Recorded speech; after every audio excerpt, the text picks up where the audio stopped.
Bienvenidos a Osiris Podcast, un viaje entre la razón y la emoción. En este podcast exploramos la relación entre la psicología, la filosofía y la literatura para comprender mejor quiénes somos, cómo pensamos y por qué sentimos. Palabras, ideas y emociones se entrelazan en cada episodio. El día de hoy vamos a conversar sobre Cartas de un estoico, y este es un libro de Lucio Séneca que lo escribió en el siglo I antes de Cristo. Y Séneca era un pensador estoico quien pues era parte de la élite romana y que pues desarrolló un pensamiento muy simple, una filosofía muy simple, con ejemplos muy concretos. Y eh, bueno, estas cartas él se las mandó a Lucilio, quien era su pupilo. Y pues en estas cartas explica sus estudios diarios, sus reflexiones, y son cartas muy cortitas. De hecho, recomiendo comprar el libro, que está muy bueno. Son cartas muy cortitas que tienen muchos aspectos del estoicismo, como eh, pues el vivir de una manera noble, de una manera honorable, la, quizás la idea, ¿verdad?, del autocontrol, la idea de encontrar placer en las cosas pequeñas. Y pues bueno, él las expresa a su pupilo Lucilio, y esto era algo que hacían muchos muchos filósofos que ah, pues la manera en la que ellos quizás pasaron su conocimiento fue a través de sus pupilos, que en muchos casos vivían con ellos también. Esta es la carta número 8, y en esta edición pues no he incluido todas las cartas. Entonces igual pueden encontrar el libro completo en línea, se puede encontrar en PDF en casi que todos los idiomas. Entonces está la carta número 8, y pues en este libro le han puesto un título basado en el tema que pues más de lo que más se habla. Entonces la voy a leer y voy a irla comentando también. Se titula Sobre desconfiar de los regalos de la fortuna. Me escribes lo siguiente. O sea que Lucilio le había escrito. Dice: eres tú, de entre todas las personas, quien me pide que evite la multitud, que me retire del mundo y encuentre satisfacción en una buena conciencia. ¿Dónde están esas reglas estoicas tuyas que llaman al hombre a morir en medio de la acción? Vamos, ¿realmente te doy la impresión de que aconsejo una vida de inactividad?, dice Séneca. Solo me he retirado para poder ser útil a más gente. En mi vida no hay día tranquilo. Dedico buena parte de las noches al estudio y no tengo tiempo para dormir. En lugar de entregarme al sueño, me rindo a él porque trato de mantenerme los ojos en el trabajo, a pesar de estar agotado por la falta de descanso. Me he apartado no solo de los hombres, sino de los negocios y principalmente de mis asuntos. Ahora me ocupo de los hombres del futuro. Qué bonito esto. Ahora me ocupo de los hombres del futuro. O sea que él está estudiando, está poniendo todo ese tiempo, toda esa reflexión, toda esa introspección que hoy en día estamos leyendo para los hombres del futuro. O sea, le preocupan las generaciones del futuro. Qué, qué bonito. Redacto algunas ideas que podrán serles útiles a los hombres del futuro. Les envío por escrito consejos saludables como si fueran medicinas para las úlceras, que si bien no se han curado totalmente, han dejado de agravarse. Bueno, es de un gran hombre. Yo escribí aquí una nota, dice, es de un gran hombre el pensar en los hombres del futuro. Entonces sigue, estoy señalando a los demás, o estoy señalando a los demás el camino correcto, que he descubierto tarde en la vida, cuando ya estoy agotado de tantas andanzas. Proclamo a gritos, evita aquello que guste al populacho y las cosas que vienen de la casualidad. Y aquí lo sigue repitiendo, lo repite en muchas cartas, el evitar lo que viene del populacho, que es evitar lo que está haciendo la mayoría de la sociedad hoy en día. Y ya, esto se veía, o sea, es un patrón que se repite. Es un patrón que se repite, la historia se repite, los comportamientos se repiten. Ya sabemos que nuestra mente va en círculos, que pensamos en círculos y por eso los repetimos esos patrones, porque parece muy familiar. Y lo mismo pasa con la historia. Había un grupo muy grande de la sociedad en esta época de Séneca, que es hace más de 2000 años, que se comportaba de cierta manera y él podía observar hacia dónde llevaban esos comportamientos. Él podía observar qué era lo que sucedía con las personas que se comportaban de esa manera. Y hoy se puede observar la misma cosa. O sea, podemos observar hacia dónde se está dirigiendo la sociedad y cuáles son esos comportamientos que eh, debilitan, ¿verdad? La existencia, quizás la estabilidad emocional del individuo, la habilidad del individuo de poder crecer, poder expandir su consciente. Ya sabemos que hay cierto tipo de comportamientos que, eh, que causan, ¿verdad? Eso y podemos observar también si miramos, si ustedes miran a su alrededor, pueden observar qué sucede con esas personas que hacen esos comportamientos y que, y que lo siguen haciendo durante un gran periodo de tiempo, incluso durante toda su vida, y terminan como terminan. O sea, esto de la filosofía es observación, es observar, percibir, tener la capacidad de ir un poquito más profundo y entender el porqué de las cosas. Entonces aquí él lo recomienda, él dice, evita aquello que gusta al populacho y las cosas que vienen de la casualidad. Entonces siempre que las circunstancias te traigan algo beneficioso, detente con recelo y desconfía, porque solo los animales salvajes y los peces se dejan seducir por esas apetitosas carnadas. ¿Consideras que son regalos de la fortuna? Son trampas, dice él. Cualquiera que desee llevar una vida segura hará todo lo posible por alejarse de estos cebos, que no son otra cosa que los errores en los que siempre caemos.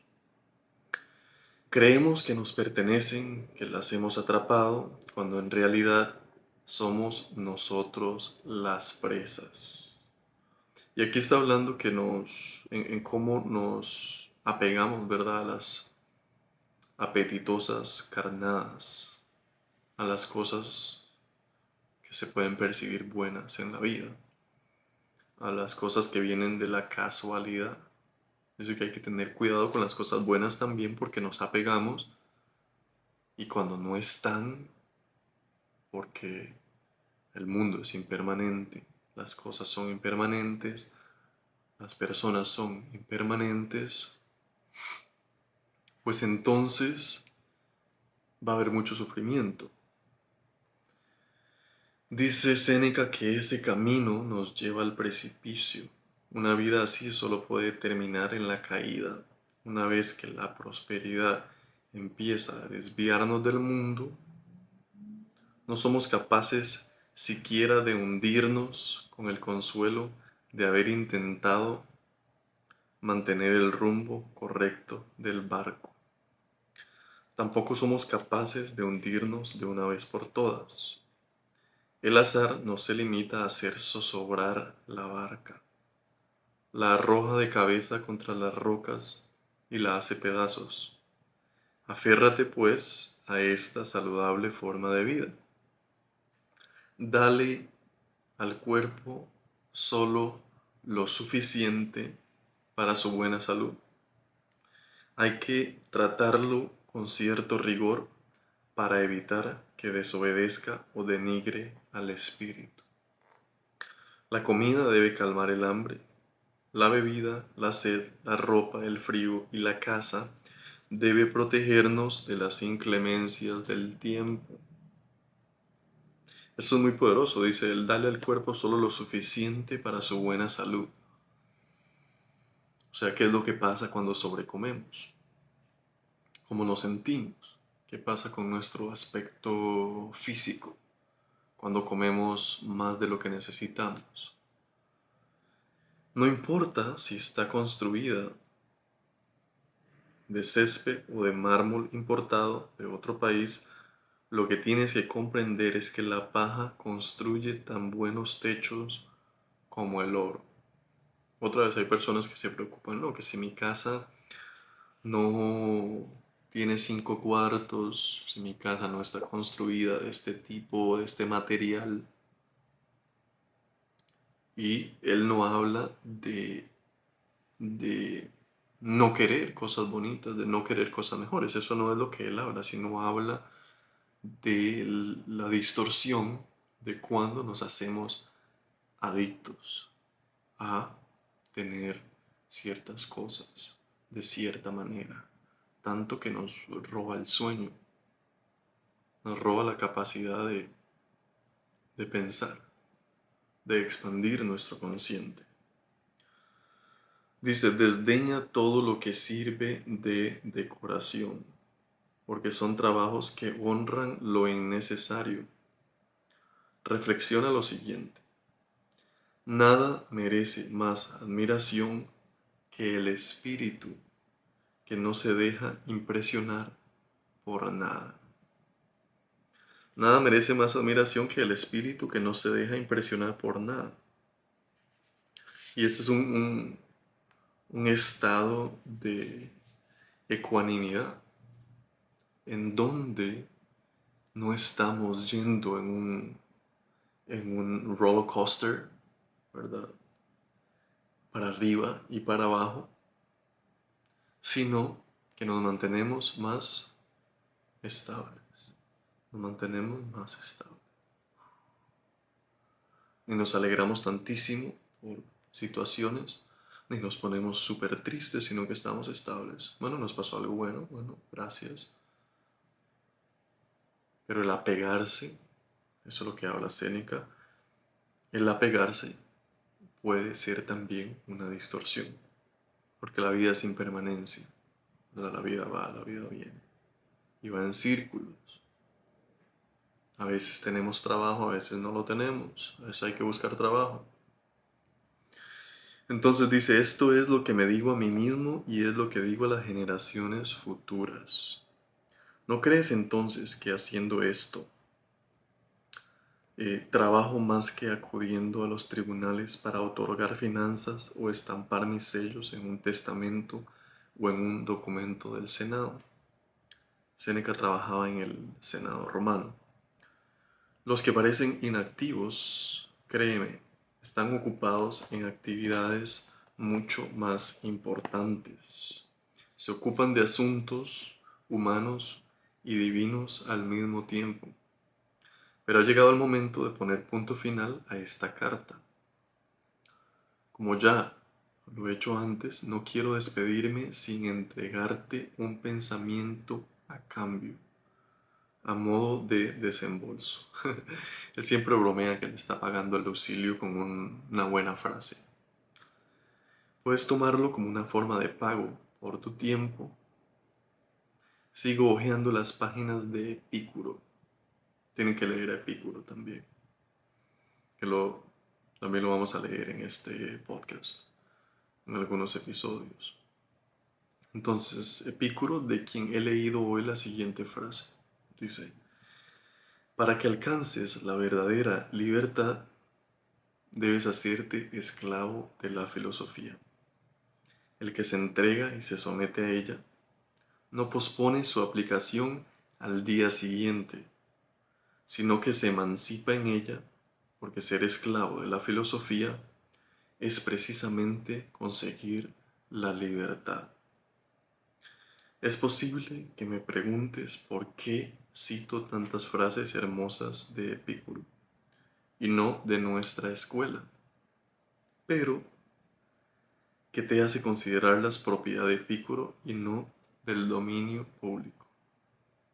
Básicamente está diciendo, palabras son palabras, frases son frases, no son de nadie, son solo frases que alguien las puso de cierto modo, las escribió y bueno, se las damos a ellos.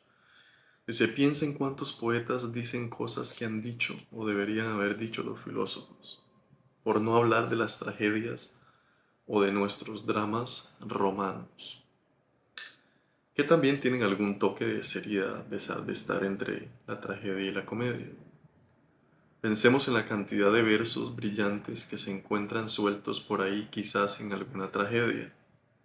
Pensemos en la cantidad de versos de Publilio. Publilio era antiguo esclavo liberado.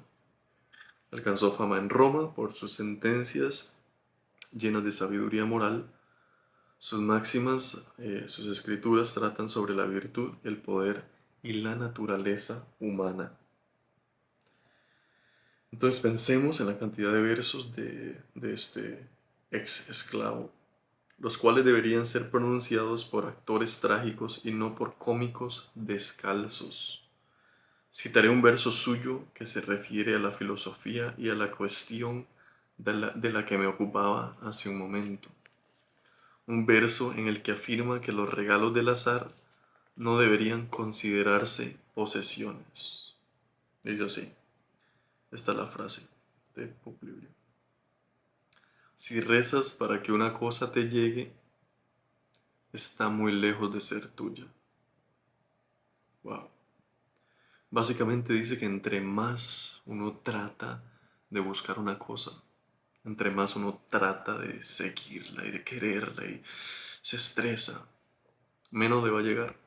Entre más uno reza, entre más uno pide, menos le va a llegar esa cosa. Dice: recuerdo que expresaste la misma idea de una manera más precisa y bella. Lo que la fortuna hizo tuyo no es tuyo. Y no pasaré por alto esta expresión que expresaste con mayor belleza. O sea, que Lucilio expresó. Dice: la bendición que pudo regalarse puede arrebatarse. Esto no lo pongo en mi cuenta, lo pago con tu mismo dinero, dice. Como fue Lucilio el que la dijo, no fue que él la encontró, sino dice que le pago con tu propio dinero. Entonces, pues bueno, esta ha sido la carta número 8. Están muy interesantes. Otra vez recomiendo que se compren el libro.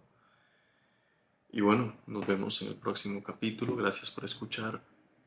Compartan el podcast con otras personas que piensen que puede disfrutar eh, este tipo